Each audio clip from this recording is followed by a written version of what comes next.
Oke, baik teman-teman. Eh, saya ulangi, Bismillah. Assalamualaikum warahmatullahi wabarakatuh. Baik, teman-teman, rekan-rekan semua. Saya akan share materi hari ini. Mata kuliah kita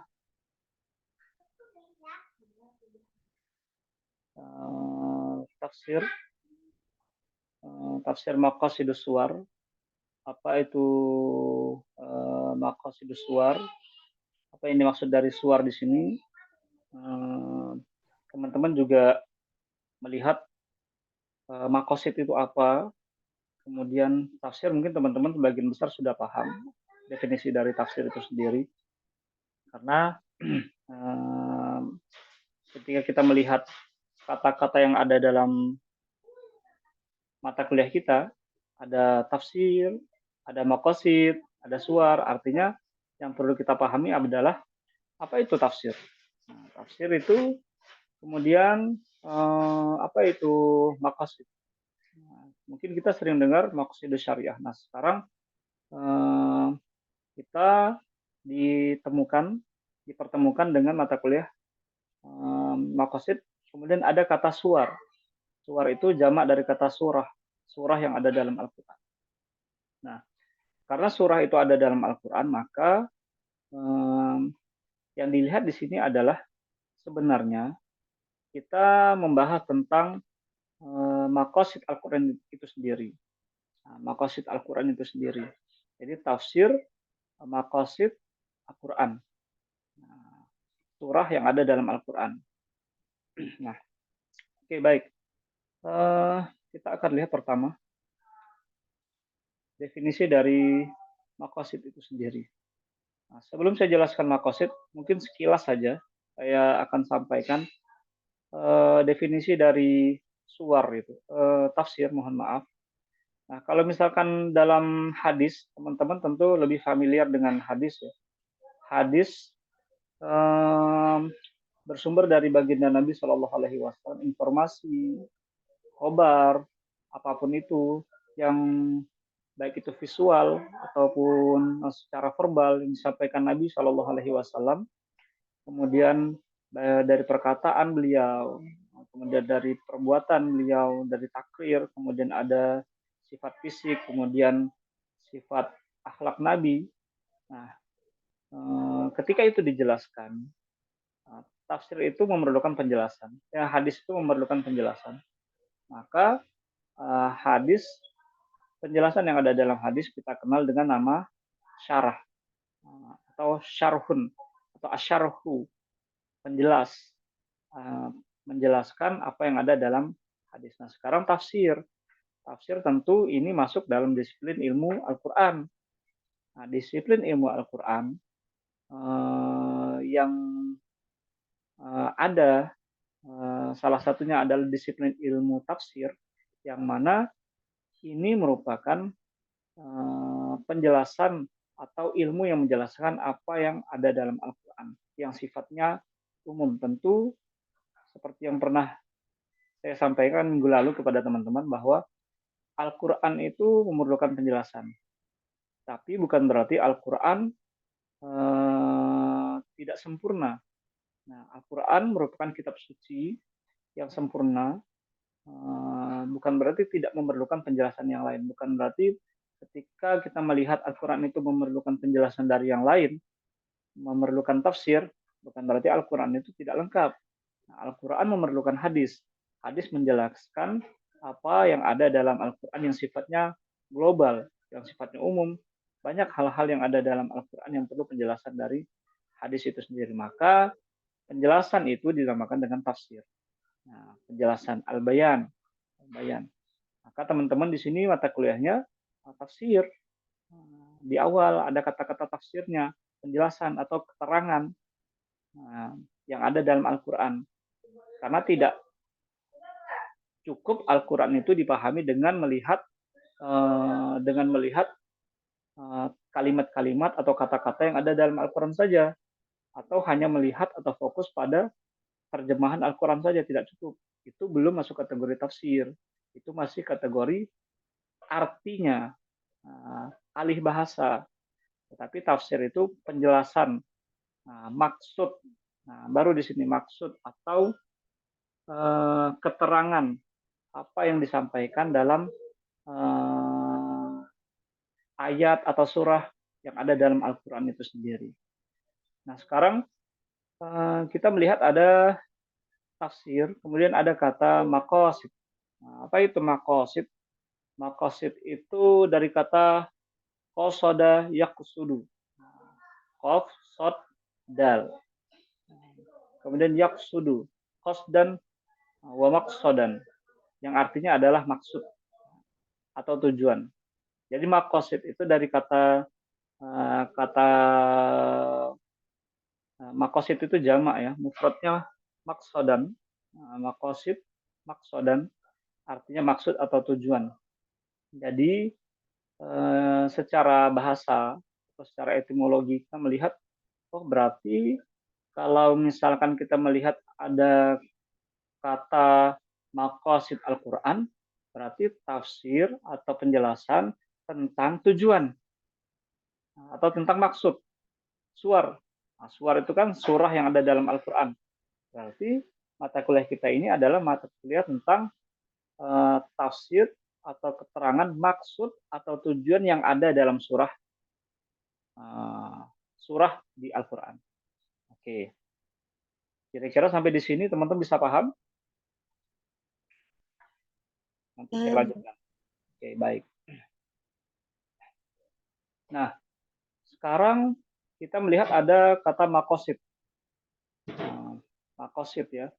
Ini baru penjelasan secara bahasa. Apa itu tafsir, apa itu makosid.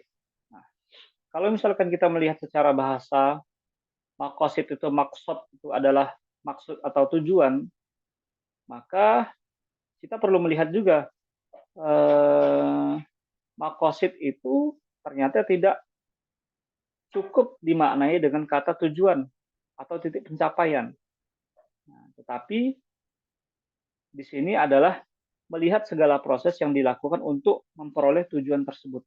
Proses untuk mencapai tujuan juga masuk kategori maqasid.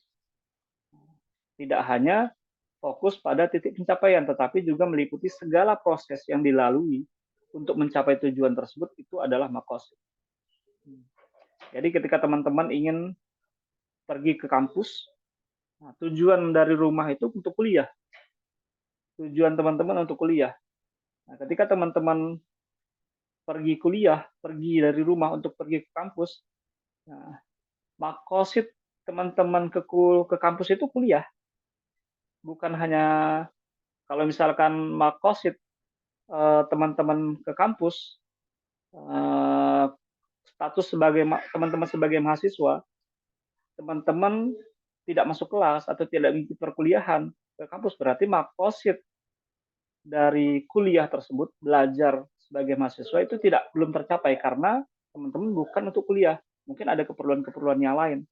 Nah, tetapi ketika teman-teman dari rumah sudah niat untuk ingin kuliah, masuk kelas, nah ketika teman sudah berhasil masuk ke dalam kelas dan proses perjalanan teman-teman ketika di jalan ketemu sesuatu atau ada kejadian-kejadian yang teman-teman alami ketika ada pergi ke kampus, nah proses itu juga dinamakan dengan makosid.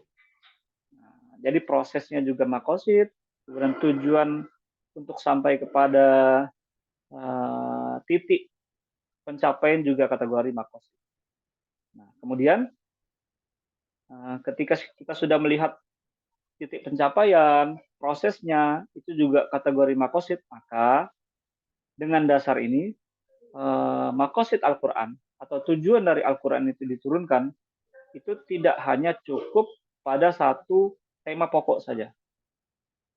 Nah, jadi pembahasan tentang tujuan Al-Quran itu diturunkan itu tidak cukup hanya satu saja pembahasannya. Nah, maka kita akan melihat sebenarnya tujuan Al-Quran itu disampaikan, makosid Al-Quran itu diturunkan, makosid Al-Quran ketika Al-Quran itu diturunkan itu tidak cukup pembahasannya hanya satu.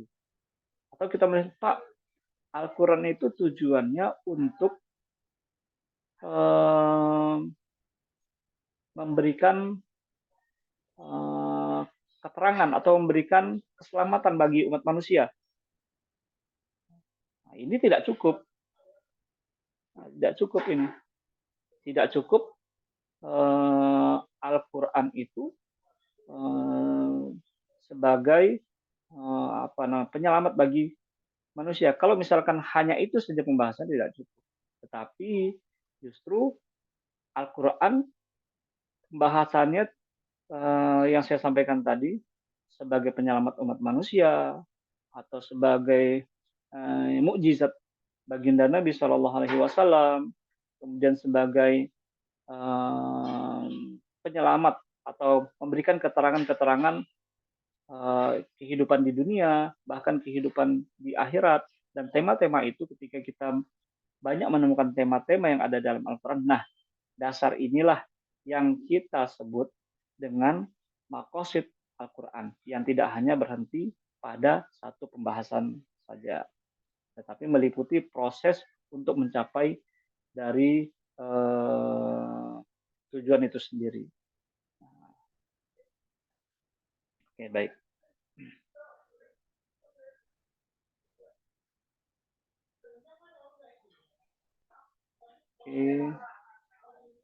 Oke, baik.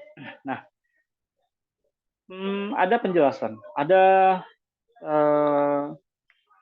pengertian dari dua orang tokoh ini, kontemporer, tentang definisi dari maqasid Al-Quran. Ini Asy-Syatibi dia menjelaskan tentang definisi maqasid Al-Quran. Dia sebagaimana dikutip oleh Ar-Raisuni. Raisuni itu ulama kontemporer, Asy-Syatibi itu ulama klasik. Jadi Raisuni mengutip pendapat Imam Asy-Syatibi menjelaskan bahwa maqasid itu adalah jiwa atau esensi dari setiap perbuatan, sehingga maqasid Al-Quran itu berarti jiwa atau esensi dari Al-Quran. Nah, karena penjelasan maqasid menurut Ar-Raisuni, menurut Asy-Syatibi itu adalah jiwa atau esensi dari setiap perbuatan, maka maqasid Al-Quran itu berarti jiwa atau esensi atau isi yang terkandung dalam Al-Quran itu sendiri. Nah, maka itulah yang dinamakan dengan maqasid Al-Quran. Mengetahui esensi, isi, kemudian substansi, hal-hal yang terpendam, yang perlu digali yang ada dalam Al-Quran. Nah, itulah maqasid Al-Quran. Menurut Asy-Syatibi, yang dikutip oleh Ar-Raisuni. Raisuni itu kalau nggak salah saya ulama Tunis. Kalau Asy-Syatibi itu Imam Asy-Syatibi ya. Oke, kemudian definisi kedua tentang maqasid ada pendapat dari Abdul Karim Hamidi. Nah, dia mengemukakan gini, maqasid Al-Quran itu tujuan diturunkannya Al-Quran. Jadi mempelajari maqasid Al-Quran itu adalah mempelajari apa sih tujuan dari Al-Quran itu sebagai jaminan maslahah bagi hamba, bagi umat manusia, bagi hamba manusia yang beriman kepada Al-Quran itu sendiri. Jaminan, maslahah, kebaikan. Maslahah itu kan dari kata solaha yasluhu, islah, perbaikan, kebaikan. Jadi definisi yang disampaikan oleh Abdul Karim Hamidi ini adalah ketika memahami definisi dari maqasid Al-Quran itu adalah sama artinya kita melihat tujuan dari Al-Quran itu diturunkan. Nah, kita kan nggak bisa tahu kalau misalkan kita tidak membahasnya, tidak menelitinya. Kita hanya melihat, kalau kita melihat Al-Quran, oh iya, Al-Quran itu diturunkan Allah melalui malaikat Jibril kepada Nabi Muhammad SAW. Nah, kita paham secara berangsur-angsur, tadrijian. Oke, nah lantas gimana kita bisa tahu Al-Quran diturunkan itu tujuannya untuk apa? Nah, kita mungkin hanya paham sebagai penyelamat. Karena kita umatnya Nabi Muhammad, maka kita paham bahwa Al-Quran itu sebagai penyelamat bagi umat manusia. Nah, tetapi itu tidak cukup. Ketika kita paham bahwa Al-Quran itu penyelamat bagi umat manusia. Nah, tadi yang seperti yang saya katakan, proses untuk sampai kepada tujuan itu, apa tujuan dari Al-Quran itu diturunkan? Ketika kita paham bahwa Al-Quran itu ditujukan untuk memberikan keselamatan bagi manusia, maka bagaimana proses untuk sampai pada keselamatan itu? Nah, proses untuk sampai ke itu juga kategori dari maqasid. Nah, tujuan untuk sampai, proses kita untuk paham bahwa Al-Quran ini sebagai penyelamat. Nah, kita perlu melakukan hal-hal sebagaimana yang ada dalam Al-Quran. Nah, ketika kita melakukan itu berarti kita sudah menjalankan apa yang disampaikan, apa yang diinginkan oleh Al-Quran itu sendiri. Nah, kita melalui proses itu. Nah, itu yang disampaikan dalam pembahasan ini. Atau bisa juga begini, proses untuk mengetahui. Nah, proses yang dimaksudkan di sini bisa jadi dua, teman-teman. Proses tujuan Al-Quran itu bisa jadi dua. Bisa jadi proses mempelajari tujuan dari Al-Quran itu. Yang kedua bisa jadi proses bagaimana cara kita menjalankan apa yang dimaksud atau tujuan dari Al-Quran itu diturunkan. Nah, itu ada dua prosesnya itu. Saya ulangi, proses maqasid syariah, maqasid Al-Quran itu yang pertama bisa jadi proses bagaimana cara kita mengetahui dengan cara mempelajari Al-Quran itu diturunkan. Tujuannya bagaimana? Itu cara kita mempelajari itu. Yang kedua adalah cara bagaimana kita menjalankan. Nah, yang pertama mempelajari, yang kedua menjalankan. Menjalankan tujuan menjalankan supaya kita sampai kepada tujuan Al-Quran itu diturunkan. Nah, jadi proses itu bisa jadi dua. Oke, baik teman-teman. Bisa dipahami sampai di sini? Bisa, Pak. Coba. Kamera saya kelihatan?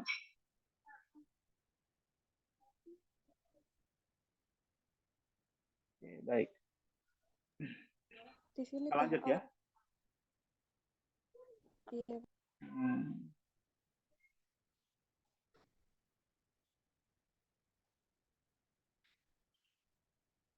Oke, baik. Nah, sekarang ini kelihatan nggak ini? Judulnya kelihatan, subjudulnya. Pengertian maqasid Al-Quran merujuk pada dua pemahaman. Nah, ini maqasid Al-Quran. Yang pertama, nah, kita paham, kita hanya tahu bahwasanya Al-Quran itu adalah maqasid Al-Quran itu tujuannya adalah kita mempelajari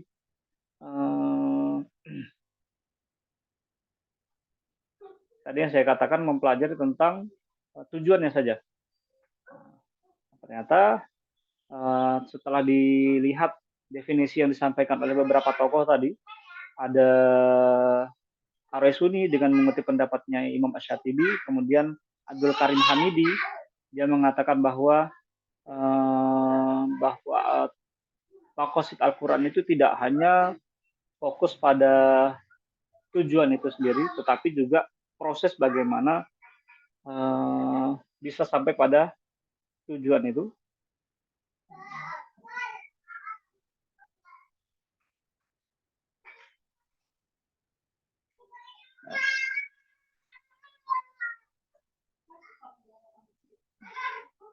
Cari teman-teman.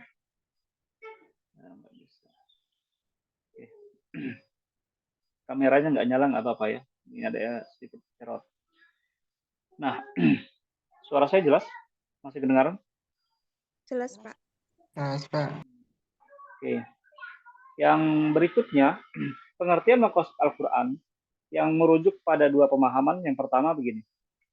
Yang pertama, maqasid Al-Quran itu merupakan akumulasi atau kumpulan akumulasi atau kumpulan proses sekaligus hasil dari usaha untuk memperolehnya.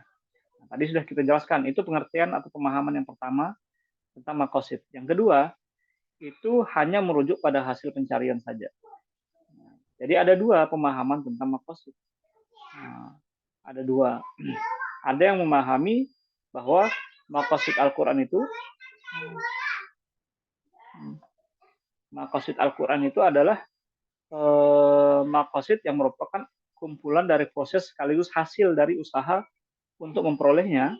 Nah, seperti yang kita lihat di sini, makosid tadi kan saya sampaikan bahwa proses yang dimaksudkan di sini bisa jadi bagaimana atau proses menjalankan untuk sampai pada makosid tersebut. Atau yang kedua adalah bagaimana proses mempelajari. Tapi definisi di sini ada fokus pada usaha atau sikap atau cara atau usaha kita, perilaku kita untuk memperoleh dari tujuan Al-Quran itu disampaikan. Itu pemahaman yang pertama. Sedangkan pemahaman yang kedua adalah merujuk pada hasil pencarian saja. Merujuk pada hasil pencarian. Oke, baik. Nah, saya kira ini paham ya, tadi sudah kita jelaskan. Nah, berikutnya teman-teman. Ada pengklasifikasian makosid Al-Quran. Makosid Al-Quran itu ada 3 pembagiannya. Nah, jadi kalau kita belajar makosid Al-Quran, kita belajar tentang tujuan dari Al-Quran itu diturunkan. Nah, kita akan mempelajari tentang 3 hal. Yang pertama, kita akan mempelajari makosid dari ayat. Makosidul ayah. Artinya, yang kita pelajari makosidul ayah ini apa? Nah, kita akan mempelajari bahwa ayat yang disampaikan dalam Al-Quran ini, apa sebenarnya tujuan yang ingin disampaikan dari ayat ini? Apa sebenarnya titik atau titik pencapaian, atau lebih cocok kita pahami tujuan dari ayat ini disampaikan itu untuk apa? Jadi tidak hanya kita memahami tafsiran dari ayat Al-Quran, misal di surah Al-Fatihah misal di surah Al-Fatihah itu kita melihat dari lafadz Bismillahirrahmanirrahim, karena ulama mengatakan bahwa lafadz Bismillahirrahmanirrahim itu adalah bagian dari sab'al mathani minal Quran, bagian dari ayat yang ada dalam surah Al-Fatihah. Nah, saya ikut pendapat itu. Kemudian kita lihat Bismillahirrahmanirrahim. Apa sih arti Bismillahirrahmanirrahim? Bismillahirrahmanirrahim itu kita lihat dengan menyebut nama Allah yang Maha Pengasih lagi Maha Penyayang. Kita akan melihat tafsirnya dulu. Nah, Bismillahirrahmanirrahim itu tafsirannya diartikan dengan menyebut nama Allah yang Maha Pengasih lagi Maha Penyayang. Ar-Rahman itu punya makna, punya tafsiran bahwa itu adalah kasih sayang Allah kepada umat manusia secara keseluruhan, tanpa membedakan apakah dia muslim atau non-muslim. Sedangkan yang kedua gini. Yang kedua kita lihat ada Ar-Rahim. Nah, tafsiran dari Ar-Rahim itu adalah kasih sayangnya Allah disampaikan kepada khusus bagi umat Islam. Nah, artinya kita melihat tafsiran dari Bismillahirrahmanirrahim. Tapi kita belum melihat makosid ayah atau makosid dari lafadz Bismillahirrahmanirrahim itu apa. Ketika kita melihat tafsirnya saja tanpa melihat makosid, ini Ar-Rahman artinya kasih sayang Allah kepada umat manusia secara keseluruhan. Ar-Rahim itu adalah kasih sayang Allah kepada khusus bagi umat Islam. Nah, dan itu diberikan penjelasan lagi. Oke, kita kasih penjelasan tentang tafsirannya, belum kepada makosidnya. Ar-Rahman, contoh Allah memberikan kasih sayangnya kepada umat manusia. Kita lihat Allah memberikan harta yang lebih, memberikan kesehatan, kemudian memberikan kekayaan atau kepintaran kepada orang-orang atau manusia non-muslim sekalipun. itu diberikan nikmat akal, nikmat harta, nikmat kesehatan, Allah berikan kepada mereka. Nah, itu bukti kasih sayang Allah kepada umat manusia secara keseluruhan. Tetapi ketika kita melihat rohimnya Allah, itu Allah memberikan Ia berikan kasih sayang berupa kesehatan, berupa akal yang cerdas, cara berpikir yang tajam, analisa yang kritis, kemudian punya kekayaan yang melimpah. Nah, kasih sayangnya Allah kepada orang beriman yang kita lihat sebagai rohimnya Allah. Nah, ketika dia bisa menggunakan harta itu untuk kebaikan di jalan Allah, kemudian dia gunakan akalnya, nikmat akal itu dia pelajari untuk membahas atau mempelajari ilmu-ilmu yang berkaitan dengan ilmu-ilmu Allah, mendekatkan orang lain, bahkan uh, memberikan keterbukaan pemikiran orang-orang agar orang lebih dekat dengan Tuhannya, kenal dengan Tuhannya, dengan Allah Subhanahu wa taala. Nah, ini rohimnya Allah. Nah, pertanyaannya maksudnya apa? Nah, ketika kita melihat tafsiran tersebut, kita belum melihat makosid apa sih makosid dari lafaz Bismillahirrahmanirrahim. Nah, itu baru tafsir. Maka di sini kita melihat ketika kita melihat lafaz Bismillahirrahmanirrahim, kemudian kita melihat tafsirannya dan tahu, oh ternyata ketika kita melihat dari lafaz Bismillahirrahmanirrahim itu intinya adalah Allah ingin menyampaikan kepada hambanya, tidak hanya orang beriman dan orangnya, tidak hanya orang beriman, bahkan umat secara keseluruhan, bahwa Allah itu maha adil. Maka berbuatlah, beribadahlah yang banyak kepada Tuhanmu. Karena dia sebegitu adilnya kepada hambanya. Nah, itu contoh kita melihat dari tafsiran ayat, katakan dari lafaz basmalah tadi, melihat maqasid satu ayat yang ada dalam Al-Quran. Sampai di sini bisa dipahami? Paham nggak maksudnya?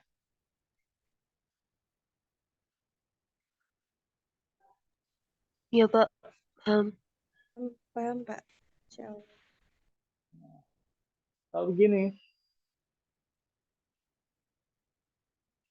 atau misalnya tadi lafaz ayat berikutnya, Bismillahirrahmanirrahim, Alhamdulillahirabbil alamin. Nah, segala puji bagi Allah, Tuhan semesta alam atau sekalian alam. Nah, kalau kita melihat, oh tafsirannya Rabbul Alamin, Tuhan sekalian alam adalah Tuhan seluruh alam, tidak hanya di dunia tapi juga di akhirat. Itu tafsirannya. Tapi maksud dari ayat ini apa? Nah, maksud saya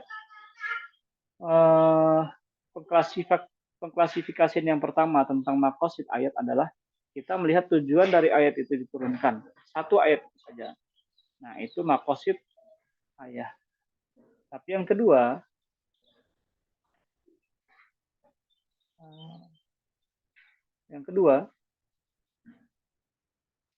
makosid surah. Makosid surah. Nah, makosid surah. Nah, tentu kita lihat kalau makosid ayat itu adalah ayatnya, sedangkan makosid surah ya kita lihat tujuan dari ayat ini disampaikan. Nah, ini mata kuliah kita. Kita melihat makosid surah. Makosid suar. Suar itu jamak dari kata surah yang ada dalam Al-Quran. Sebenarnya apa sih tujuan dari surah? Kalau kita klasifikasikan lagi, misal surah Al-Fatihah.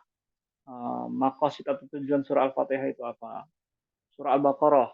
Nah, apa makosid atau tujuan dari diturunkannya surah Al-Baqarah, surah Ali Imran, Al-Anfal, surah At-Taubah, dan seterusnya sampai akhir dari surah An-Nas. Nah, apa sebenarnya makosid dari surah-surah yang ada dalam Al-Quran itu? Nah, kita kan sudah membagi tema-tema itu. Nanti kita bahas lebih detailnya tentang tujuan dari surah itu sendiri.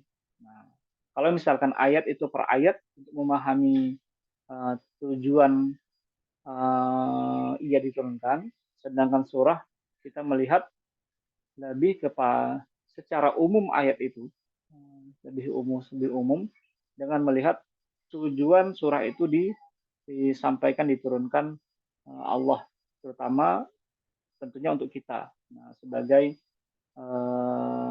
umatnya Nabi terakhir, Nabi Muhammad baginda Nabi Sallallahu Alaihi Wasallam. Nah, pengklasifikasian yang ketiga itu maqasid Al-Quran al-ammah secara umum. Maqasid Al-Quran secara umum. Kalau ayat itu spesifik pada ayat, kalau surah spesifik pada surah. Kemudian Al-Quran secara umum berarti secara umum Al-Quran itu diturunkan apa tujuannya? Oh, kita pahami bahwa Al-Quran itu diturunkan. Nah, Al-Quran itu kan mukjizatnya Nabi Muhammad SAW. Nah, Nabi Muhammad itu sering teman-teman kita dengar bahwa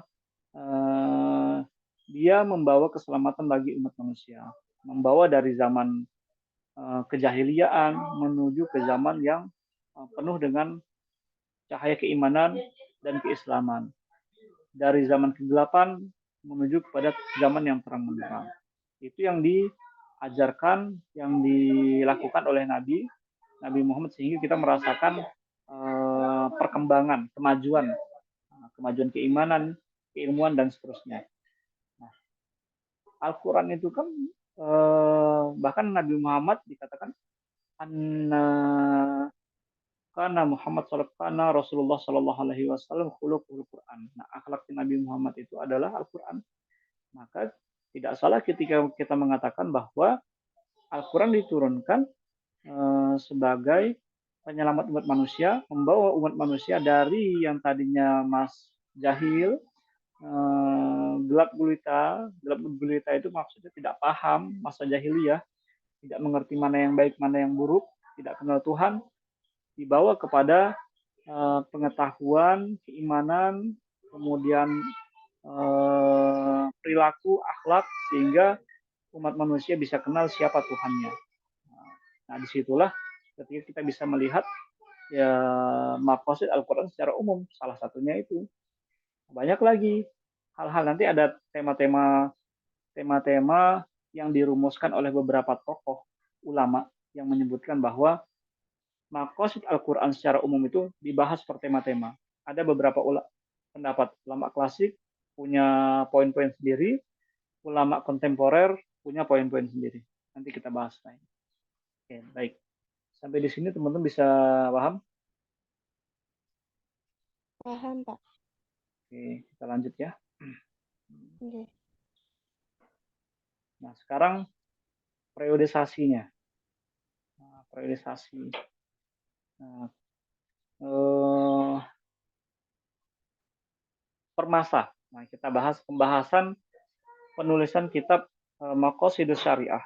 Maqasid itu ada Maqasidus Syariah, ada Maqasid Al-Quran. Kenapa ada Maqasid Al-Quran? Maqasid Al-Quran itu mengambil dari teorinya Maqasidus Syariah. Teori Maqasidus Syariah. Bentar, saya lihat ini dulu. Maqasidus Syariah. Teman-teman ini belum, sebelum saya lanjutkan. Maqasidus Syariah itu ada 5 poin. Ada 5. Ada yang tahu? Ada yang bisa bantu? Apa saja Maqasidus Syariah itu? Sebelum saya lanjut.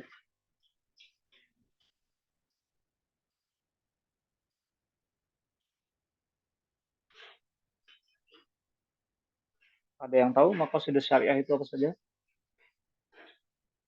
Coba bantu saya sambil saya lihat ini dulu. Ada referensi mau saya buka.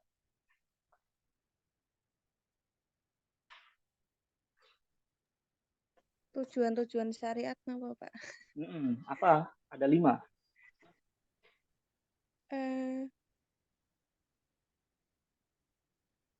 Bukan kertas. Oke, saya buatkan.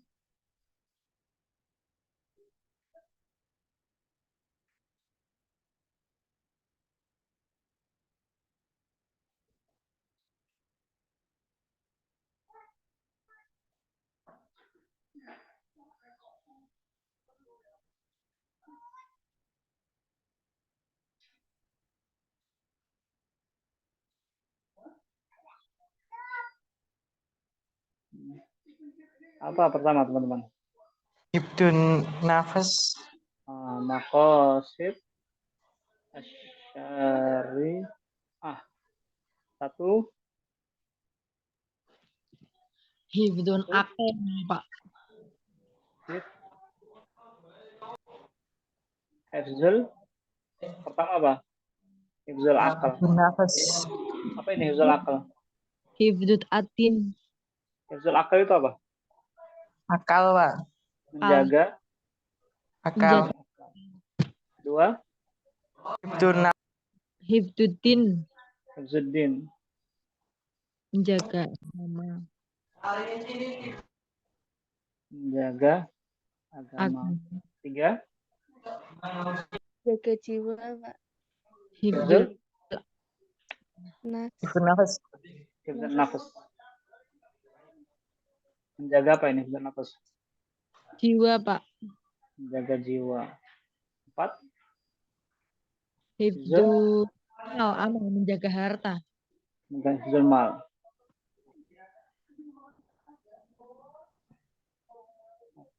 Terakhir. Jaga keturunan, Pak. Apa itu menjaga Nasl, keturunan? Pak. Nasl.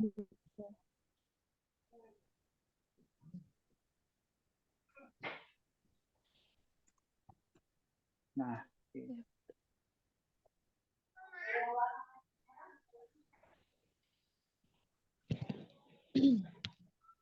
Nah, teman-teman semua, ini maqasid syariah. Konsep dari maqasid sebenarnya sama nggak sih maqasid Al-Quran dengan maqasid syariah? Nah, maqasid syariah itu 5 poin ini artinya adalah tujuan syariah itu apa? Tentu syariah itu diturunkan untuk menjaga akal, menjaga agama, menjaga jiwa, menjaga harta, menjaga keturunan. Ini konsep dari maqasid syariah. Nah, sekarang kita dipertemukan dengan pembahasan tentang maqasid Al-Quran. Nah, sama tidak pembahasan tentang apakah dalam Al-Quran itu, dalam tujuan dari Al-Quran itu juga ada maqasid, menjaga akal juga, menjaga agama juga, menjaga jiwa juga, menjaga harta juga, menjaga keturunan juga. Nah, ini kita bisa lihat ketika kita melihat periodisasi.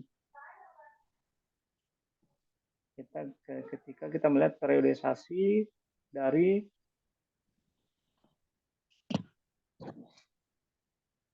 maqasid itu sendiri. Yang pertama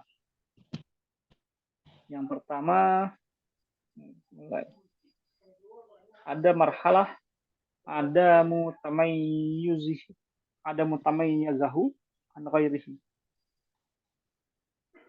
Tamayyuz.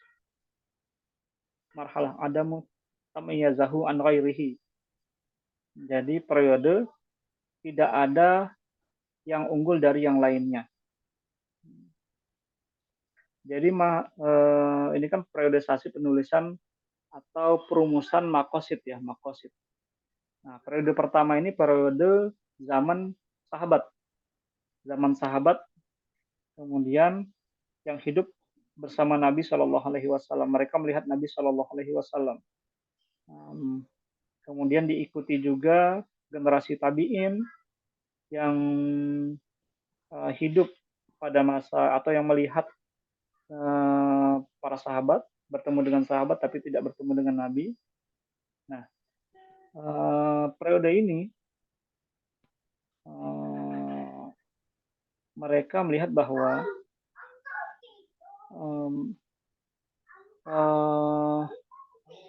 kalau kita melihat tadi kan saya katakan ini periodisasi tentang penulisan kitab maqasid. Nah, dalam periode ini di zaman sahabat memang tidak secara spesifik ada ditulis tentang karya maqasid, tetapi yang kita tahu periode Nabi itu kan jarang sekali ya.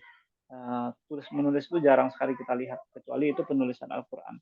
Sehingga kita hanya tahu, mungkin kita bisa telusuri pembahasan atau pengertian atau pemahaman para sahabat tentang makosid tujuan Al-Quran itu ya dari lisan Nabi Shallallahu Alaihi Wasallam. Mereka hanya mendengar dan menghafal dan memahami, kemudian mempraktekkan. Tetapi di generasi setelah sahabat ada beberapa kita temukan kata makosid di penamaannya, terutama ada kitab judulnya As-Sholatu wa Maqasiduha. Itu ada buku itu ditulis oleh, itu pendapatnya Imam itu Syekh Ar-Raisuni yang tadi saya katakan, yang memberikan penjelasan atau definisi dari maqasid.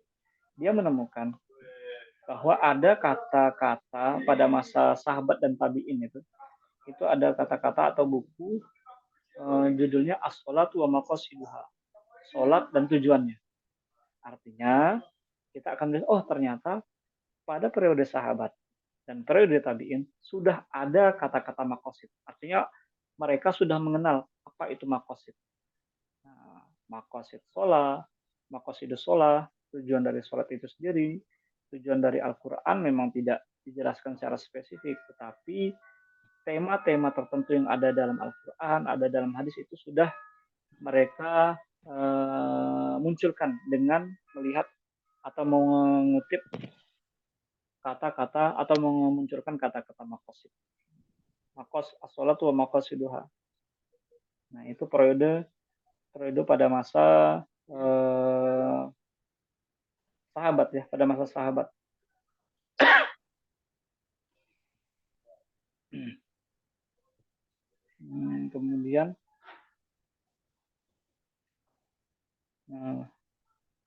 Kemudian ini juga sih pada masa tadi kan saya katakan ada masa sahabat, ada masa tabi'in. Nah, masa tabi'in itu terutama yang kita lihat tabi'in dan tabi'in ya. Imam fikih, imam fikih 4 imam mazhab fikih, terutama Imam Syafi'i. Nah, beliau punya kitab namanya kitab Ar-Risalah. Itu kitab fikih Imam Syafi'i. Nah, di situ juga menjelaskan tentang bagaimana manusia, bagaimana umat manusia, umat Islam terutama, itu syariah itu disampaikan bagaimana, menjelaskan tentang apa tujuan syariah itu disampaikan, kenapa perlu mempelajari syariah dalam ajaran agama. Nah, walaupun mungkin kata-kata yang digunakan bukan maqasid, tetapi maksud dari penjelasan dalam buku yang ditulis oleh Imam Fikih 4 itu sudah mulai membahas tentang maqasid. Jadi maqasid ini dari generasi awal, generasi sahabat, tabi'in, dan atba' tabi'in sudah ada. Nah, maka periode itu kita disebut dengan periode tidak ada yang unggul dari yang lainnya. Maksudnya ya, satu tokoh tidak mempelajari dari tokoh yang lain, tidak. Kalau misalkan pada masa sahabat, ya semua sahabat langsung berguru kepada Nabi. Nah, di antara sahabat itu mereka tidak ada yang unggul, maksudnya tidak ada yang lebih pakar. Mereka semuanya yang belajar kepada Nabi, mereka bisa tahu sumber utama untuk mengetahui tujuan dari Al-Quran, bisa merujuk kepada baginda Nabi Shallallahu Alaihi Wasallam. Maka di sini kita katakan tidak ada yang lebih unggul. Nah, semua sahabat sama berguru kepada Nabi Shallallahu Alaihi Wasallam. Kemudian ada generasi berikutnya. Generasi berikutnya itu yang sebelah kanan ya, bukan yang bawah. Itu periode adanya pemberian keistimewaan kepada yang lainnya dari karyanya. Kalau misalkan periode pertama tadi tidak begitu banyak karya-karya sehingga tidak ada yang diunggulkan. Nah, periode kedua ini sudah mulai ada yang diunggulkan. Karena periode ini sudah banyak muncul karya-karya tentang maqasid. Yang pertama ada Imam Al-Haramain.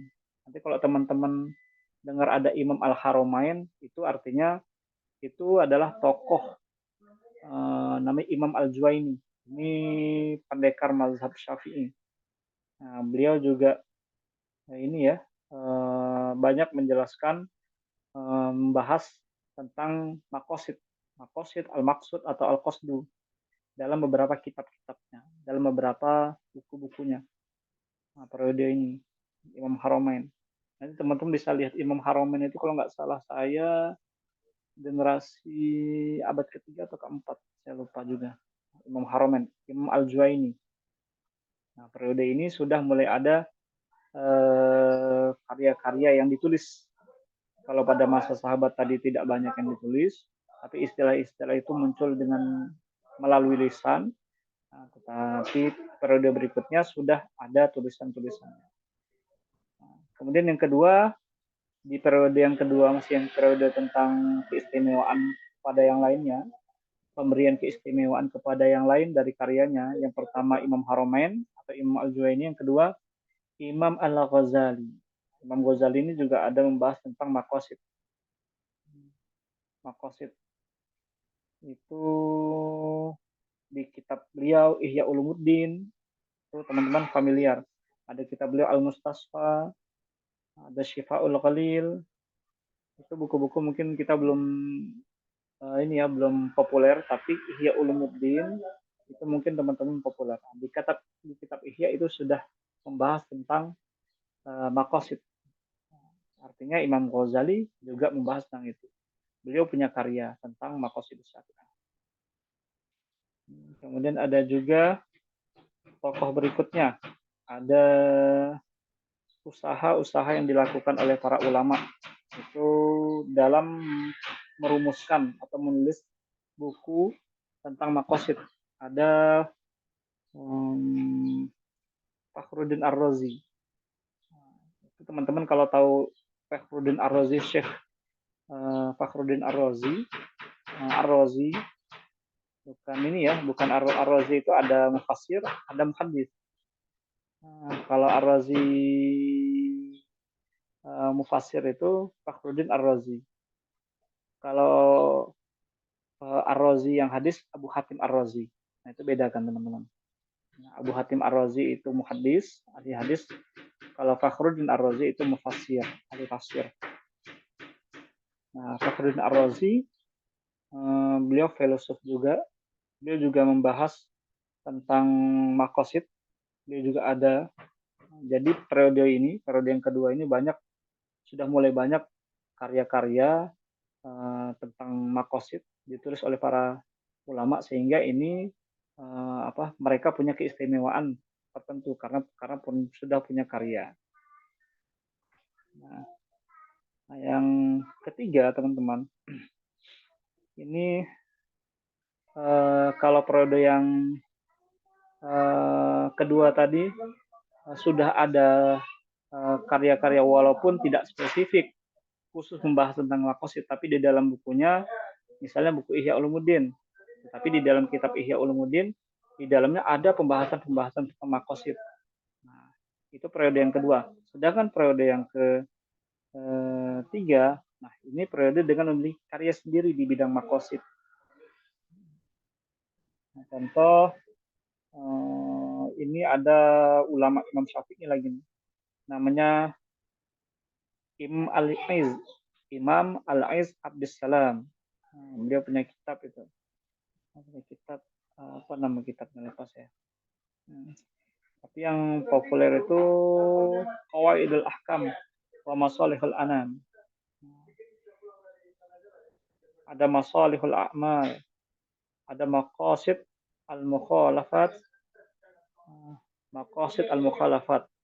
Jadi buku karya dari Imam Al-Aiz Abdussalam ini atau Izzuddin Abdussalam yang lebih populer, dia punya karya khusus dalam bidang maqasid.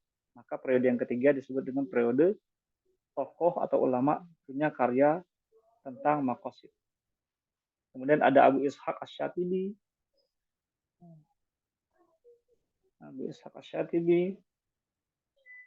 Kemudian ya ada dua.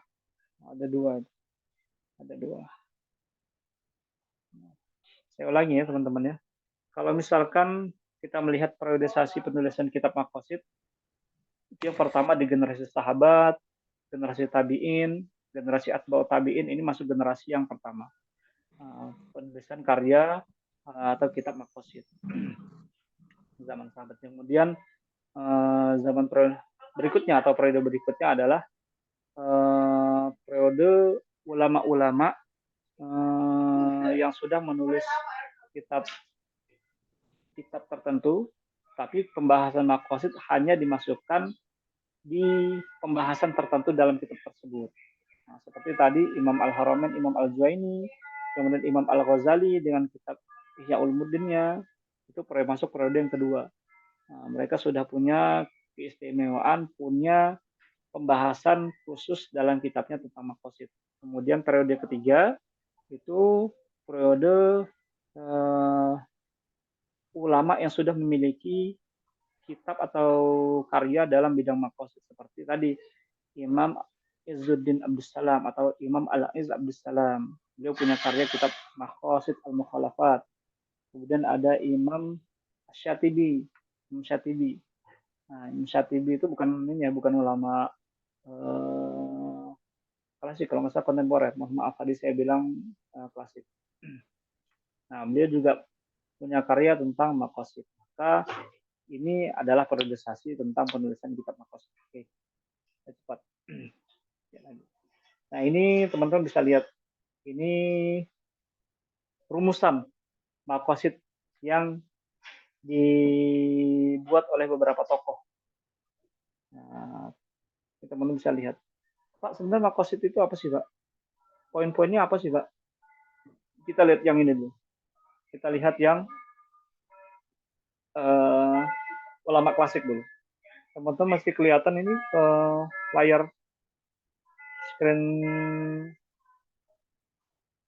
PPT-nya masih kelihatan? Kelihatan, Pak.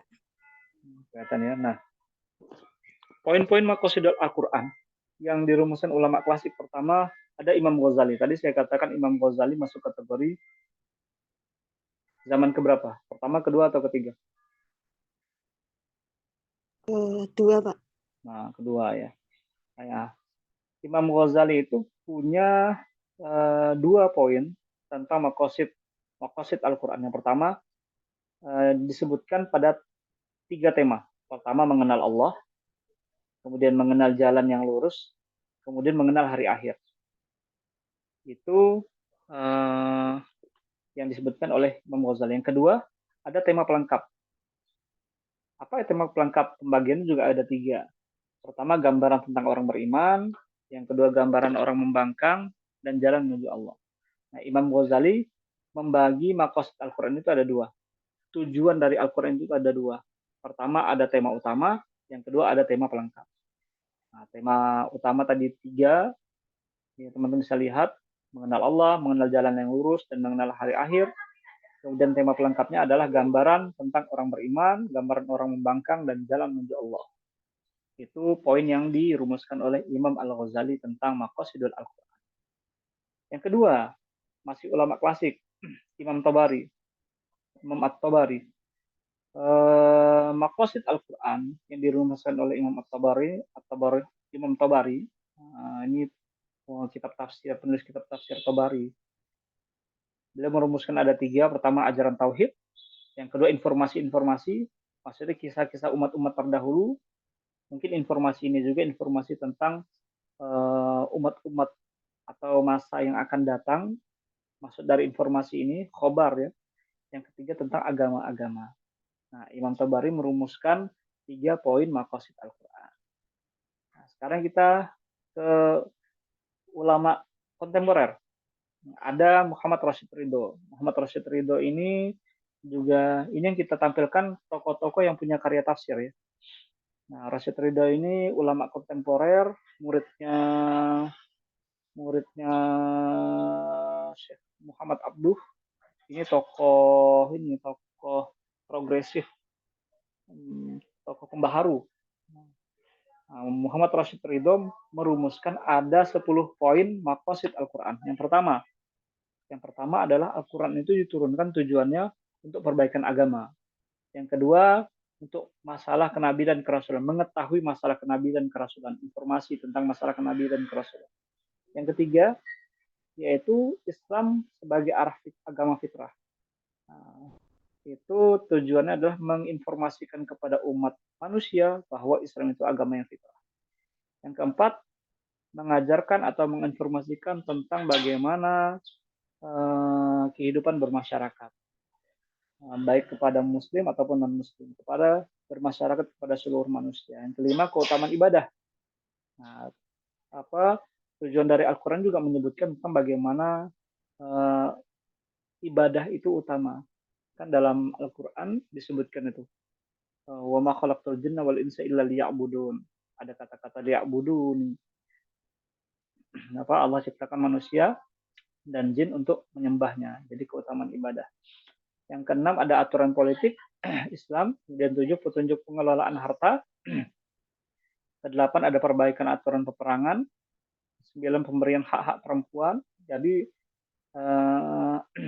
pemberian hak-hak perempuan juga dimasukkan oleh Rashid Ridho dalam merumuskan maqasid Al-Quran. Yang ke-10, pembebasan budak. Tapi sekarang sudah nggak ada lagi perbudakan. Nah, ini lagi. Kembali ke ulama klasik. Ada Syatibi. Oh iya, Syatibi ini ulama klasik. Saya rumuskan di ulama klasik. Nanti saya cek lagi. Beliau lahirnya kapan. Apa ulama klasik atau ulama kontemporer. Tapi sini saya masukkan ulama klasik. Saya belum nulis tahunnya. Nah, kalau lihat di sini berarti beliau masuk kategori ulama klasik. Nah, ketika melihat di sini,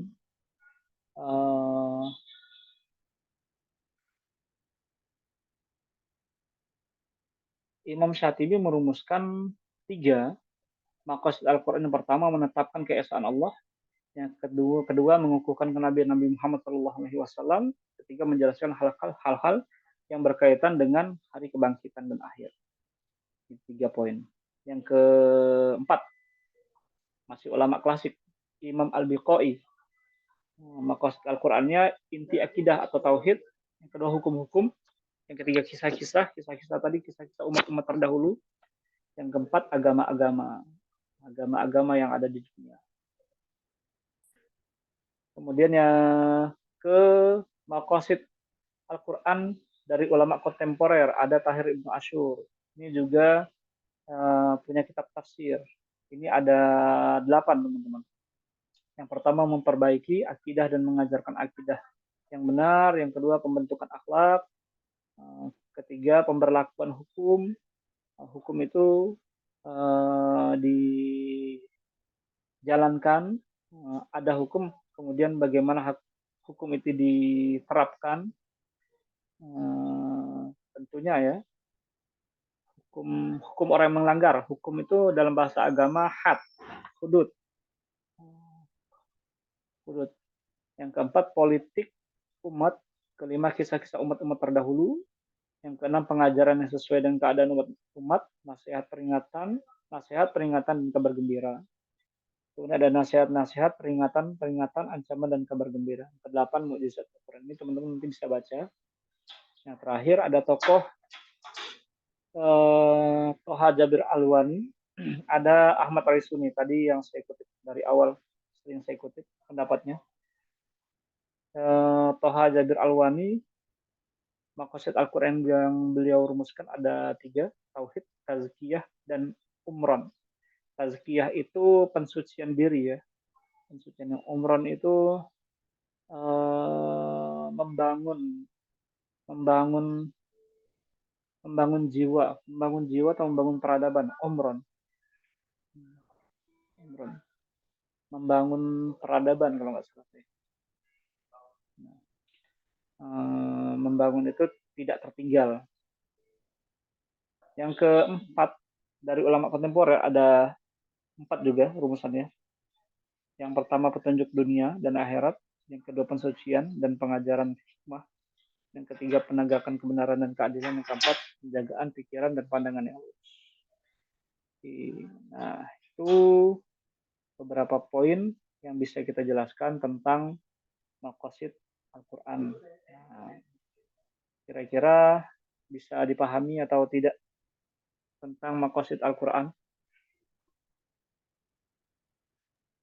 Ini Pak. untuk tema kita hari ini? Ada yang mau ditanyakan?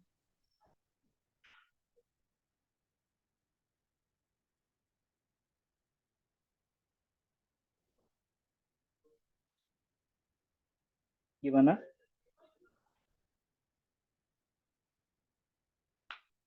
Ada yang perlu ditanyakan? Mas Sofi, Mbak Farah, Mas Haris?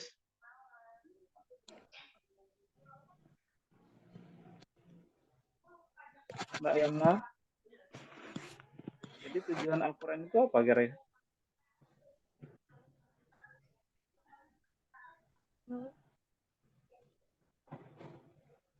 Apa tujuan Al-Quran? Ini saya sambil memperbaiki kamera.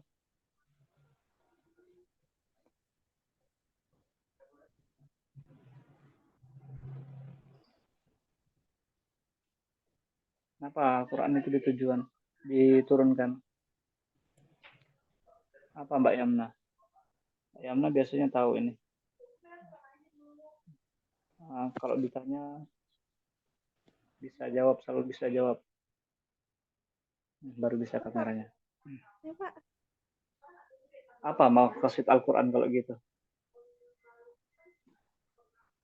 Menjelaskan yang Mbak Yamna pahami, maqasid Al-Quran itu apa? Setelah kita jelaskan tadi. Yang dipahami. Maqasid Al-Quran apa, Pak? Jadi yang Ya Allah. Iya. Iya, maqasid Al-Quran ya.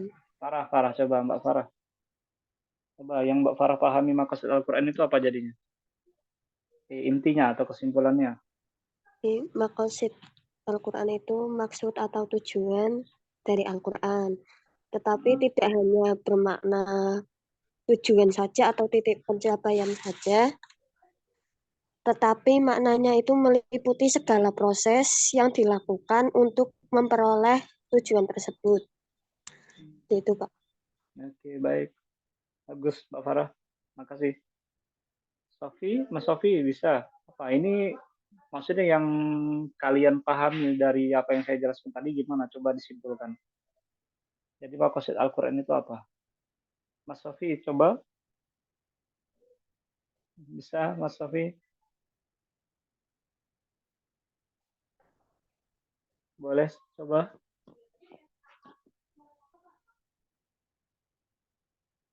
Silakan Sofi, kedengaran nggak suara saya? Dengar, Pak. Nah, coba. Nanti setelah ini Dimas. Nanti satu-satu saya tanya. Ini kan masih ada waktu. Tujuan Al-Quran diturunkan itu sebagai petunjuk bagi umat manusia, Pak. Oke. Ada lagi? Cukup. Cukup. Ya, makasih. Bagus. Dimas, Maqasid itu kamera dulu. Ya, on kamera dulu. Baru jawab. Setelah ini siap-siap Mas Haris nih. Kalau bisa jangan sama ya. Silakan. Maqasidus syariah iku tujuan Maqasid Al-Quran. Maqasidul Quran iku tujuan-tujuan diturunnya Al-Quran, dan iku ada tujuan iku mesti ono yang mengakibatkan untuk mencapai tujuan itu ada sebuah proses. Begitu, Pak. Jadi tujuan dan proses juga masuk kategori maqasid. Baik. Bagus. Haris, Mas Haris, jangan sama ya. Ini yang nggak jawab berarti saya anggap, berarti dia sedang mengerjakan yang lain. Haris nggak ada, Haris. Kofi ada di situ nggak, Dimas? Nggak ada, Pak. Nggak ada. Mbak Nurul. Ini Haris nggak tadi? Apa coba yang dipahami dari maqasid Al-Quran? Maqasid Al-Quran itu apa namanya yang membahas tentang tujuan dari Al-Quran, tapi tidak hanya berfokus pada tema tertentu, tapi juga dalam prosesnya juga, Pak, seperti itu. Oke, baik. Coba sekarang pembagian dari maqasid Al-Quran itu ada berapa? Mbak Nora, ada Nora? Nora ada?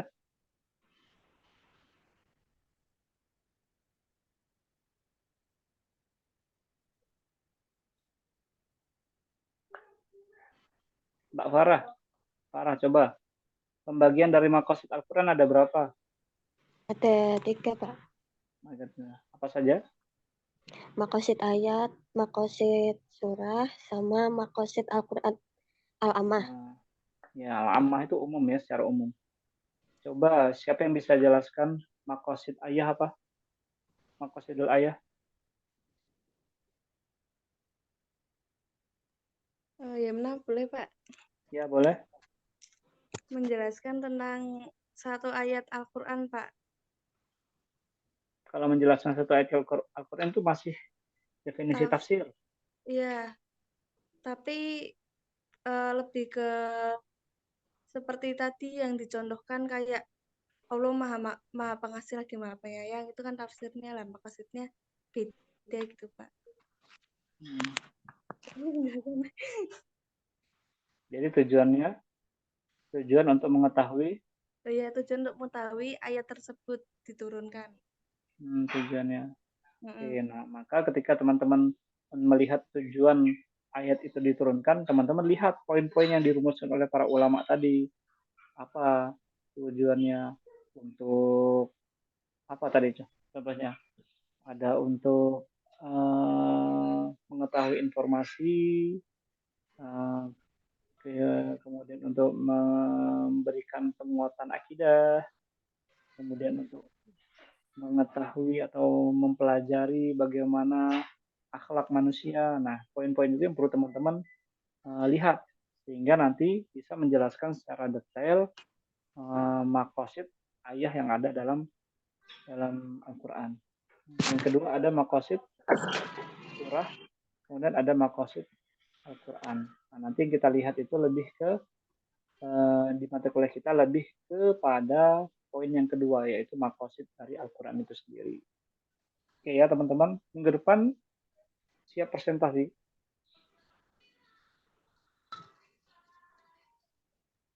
Minggu depan siap presentasi nggak nih?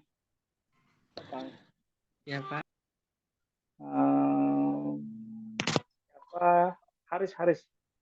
Haris dibuat ininya, dibuat apanya? Kelompoknya ya, ada 13 orang.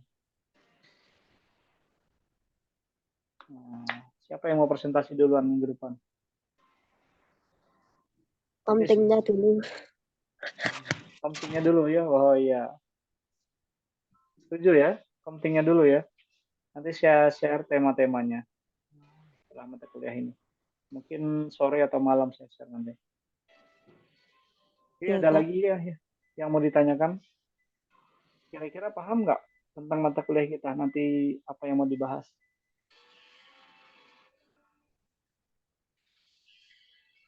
Sudah ada gambaran belum? Tujuan-tujuan diturunkannya surat Al-Quran, surat-surat Al-Quran. Iya. Lebih kepada surah-surah dalam Al-Quran ya. Nanti cari buku tentang maqasid Al-Quran. Cari buku-buku tentang maqasid Al-Quran silakan. Artikel juga boleh teman-teman cari yang membahas tentang artikel maqasid Al-Quran, tapi fokus kita di maqasid suwar atau maqasid surah dalam Al-Quran. Silakan teman-teman cari di internet, insya Allah banyak. Nah, kalau teman-teman bisa dapat lebih spesifik, maqasid surah, misalnya surah Al-Anfal, surah Al-Ma'idah, maqasid surah Al-Kahfi, yang itu malah lebih bagus lagi, teman-teman bisa dapat tema-tema khusus tentang maqasid. Nah, Pak, nanti gimana Pak kalau misalkan tema tentang maqasid, apa seluruh surah Misal surah Al-Kahfi. Surah Al-Kahfi itu kan ada 110 ayat. Nah, berarti kita membahas tentang atau melihat maqasid seluruh ayat itu, Pak. Nah, kalau membahas tentang 110 ayat dari surah Al-Kahfi itu namanya masih maqasidul ayat. Kita ketika melihat maqasidus suwar, ya dari keseluruhan ayat yang ada dalam surah tersebut, ya dicari poin-poinnya yang ada dalam Al-Quran. Seperti yang tadi saya sampaikan, poin-poin yang sudah dirumuskan oleh ulama klasik, ulama kontemporer. Nah, poin-poin itu ketika teman-teman menemukan, pertama ada poin tentang dari misal ya contoh di surah Al-Kahfi ada poin tentang kisah umat terdahulu. Nah, itu yang teman-teman jelaskan. Poin pertama tentang kisah-kisah umat terdahulu diberikan penjelasan. Di ayat ini, di surah Al-Kahfi di ayat ini, di surah Al-Kahfi ayat ini ada beberapa ayat yang menyebutkan ini maqasid dari surah Al-Kahfi yang terdapat dalam ayat 1 sampai ayat 10 misalnya menjelaskan tentang bagaimana umat-umat terdahulu dijelaskan dalam Al-Quran tentang kisah-kisah Ashabul Kahfi. Nah, kalau kita hanya menyampaikan tentang kisah-kisah Ashabul Kahfi itu belum masih kategori melihat makosidnya, baru menceritakan. Nah, kenapa ada kisah-kisah itu? Nah, itu yang perlu teman-teman gali. Oh, Pak, ini sebagai ibroh, sebagai kebanyakan itu kan kalau misalkan kisah-kisah yang ada dalam Al-Quran lebih menjelaskan kepada tujuannya memberikan ibroh, pelajaran bagi umat-umat setelahnya. Biasanya seperti itu. Nah, itu yang perlu teman-teman jelaskan ketika sudah mendapatkan poin-poin tentang maqasid Al-Quran. Nah, gitu ya teman-teman ya. Semoga bisa dipahami. Bisa paham? Ya, Pak. Nah, nanti kalau teman-teman perlu referensi, nanti ini aja WA saja. Nanti bisa kita bantu. Oke, cukup ya hari ini ya. Oke, baik teman-teman semuanya, Mbak Yamna, Mbak Farah, Mbak Nora, Mbak Nurul kerja? Iya, tadi kerja ini udah pulang, Pak. Oh, berarti ketika saya menjelaskan di perjalanan ini. Tadi sambil direkam, Pak. Oh, bisa Sambil direkam? CSS juga. Oh, gimana caranya merekam? Bisa. Oh, iya. Suaranya itu Mbak Nurul. Suaranya nggak kedengaran. Belum dicek sih, Pak. Tapi untuk suaranya tadi belum dicek tadi masuk apa enggak. Soalnya kan biasanya nggak masuk. Oh, rekam suara. Saya pikir rekam. Ya, emang bisa ngerekam suara dari Zoom? Enggak pakai HP lain, Pak. Oh, pakai HP lain. Berarti ada 2 HP di sakunya. Wah, pengusaha ini. Mbak Nurul ini luar biasa. Pengusaha ini. Pengusaha tuh HP-nya 2. Iya. Iya. Ya, oke teman-teman ya. Mas Dimas. Mas Furkon ya baru muncul Mas Furkon ini. Iya, Mas Furkon. Ya, oke nanti kita ketemu lagi ya minggu depan ya. Mas Haris nanti tolong dibuat kelompoknya. Nanti saya share mungkin sore atau malam tema-tema tentang mata kuliah kita. Cukup sekian pertemuan kita hari ini. Kita tutup dengan sama-sama membaca Alhamdulillah.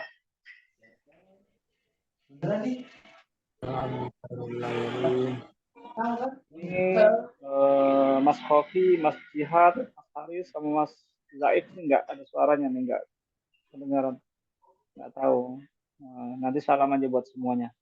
Oke, baik semuanya, sukses, selamat, sehat, selamat memilih. Jangan golput hari Rabu. Siap-siap menerima. Kalau ada menerima serangan fajar, jangan terpengaruh. Oke, baik. Sekian. Assalamualaikum warahmatullahi wabarakatuh. Waalaikumsalam. Waalaikumsalam warahmatullahi wabarakatuh.